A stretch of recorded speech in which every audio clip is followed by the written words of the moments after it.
Welcome back everyone to your favorite movie review channel, Man Cinema Reviews, with its ever so lovely host, Peter Mann. Hey, that's me. What's up, y'all? Today is the official first movie reviews at the top of 2023. Yes, plural, reviews.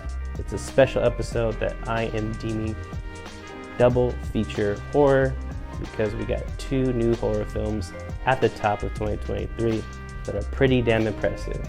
The first being Universal Pictures and Blumhouse's M3GAN. The second one being the chilling indie Skinamarink. Before we get to those, you gotta do a couple things for me, and that is to press like, subscribe, and hit the notification bell as well to notify you of any and all reviews to this channel. Thanks again for choosing Man Cinema Reviews. M3GAN details Gemma, a roboticist who's working on an exclusive AI lifelike doll named M3GAN. But when an unexpected tragedy makes Gemma a caretaker to her 8-year-old niece named Katie, Katie grows a liking to M3GAN, and this leads to fatal consequences. Now, I'm going to be honest with you, when I first saw the trailer to M3GAN, I really think that this was going to be a stupid, aloof, run-of-the-mill horror film, but boy was I wrong. And I'm just glad to be proven wrong, because this film is this generation's child's play. No hyperbole whatsoever.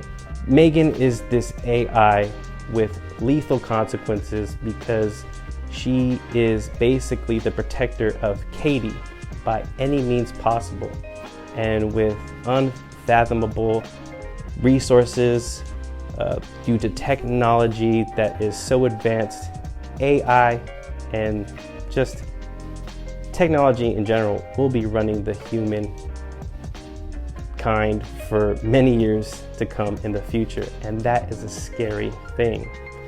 But like I said, this is just a winner. Allison Williams as Gemma and newcomer Violet McGraw as Katie just work well off each other.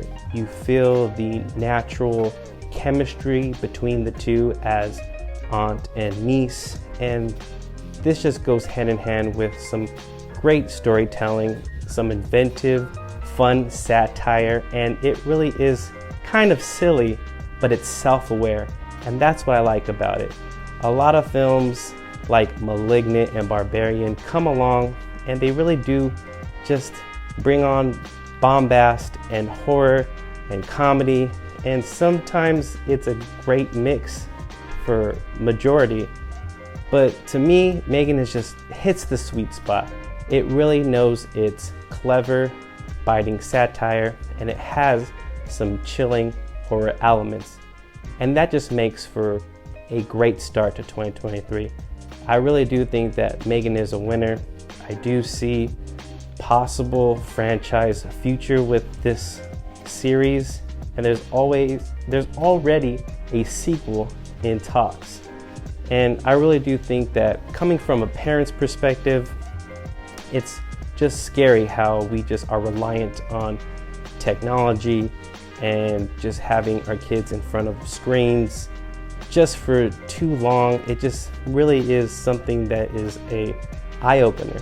And like I said, with the AI doll, move out, Chucky, because M3GAN's got bite. I'm telling you, there is some just genuine scares and some genuine laughs, and it's just a fun time in theaters. I gotta say, I was left with a smile on my face and with some genuine scares. It really was gripping at the edge of your seat thrills. So with that, Man Cinema Reviews will give M3GAN a bold but deserving 4-star review. Now, the next film, Skinamarink, it came out in the second week of January, and it was a film that I didn't know quite what to make of it. Didn't even hear anything about it, and I just went in blind, and that is the perfect way to see this. I have to say, for a first-time writer-director, Kyle Edward Ball, he just really gets into your psyche. There's not a lot of budget behind this is $15,000 budget that it was made, a shoestring budget, but it works wonders of how effectively scary the just ambiance and the atmosphere it brings. It's set in 1995. The film details two children who wake up in the middle of the night that don't know where their father is, and somehow the windows and the doors vanish from their house. So like I said, Kyle Edward Ball is a first-time writer-director. He ran a YouTube channel that suggested people to reach out to him to see what their childhood fears were, or what nightmares that they could remember in childhood. And he recreated them through these shorts that he made. And this is a culmination for his first feature film. Again, there's not much dialogue, very minimal. The sound design is what really is what's terrifying about this. It's really low res, like lo-fi, sound, and just there are slow pans of dimly lit rooms, dark corridors, footsteps, heavy breathing, and just like I said, minimal dialogue between the two children that don't seem to know where their parents are.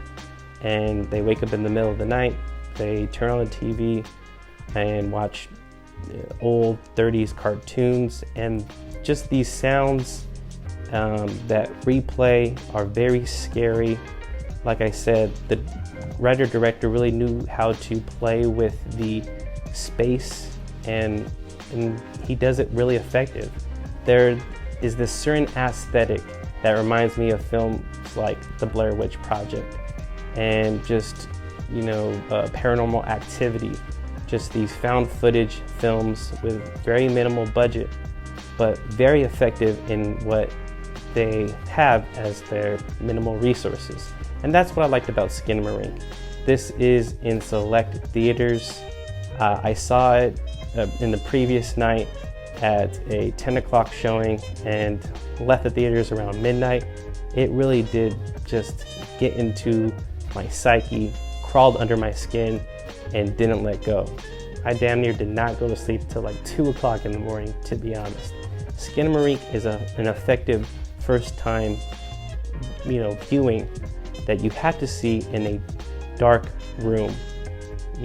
Movies are preferable, but this will be available later on the Shudder streaming service. So be on the lookout for that. And if you want to venture out to your local theater, see if it's playing there. Skinamarink is really effective in its scares and really delivers a childhood nightmare. And so if this is something that you might be interested in, I say go in, but it's definitely not for the weak. Skinamarink will get a nearly perfect 4.5 stars. What a great way to open 2023 with these two scary films. But be on the lookout for more film reviews on this channel. We'll see you on the next one.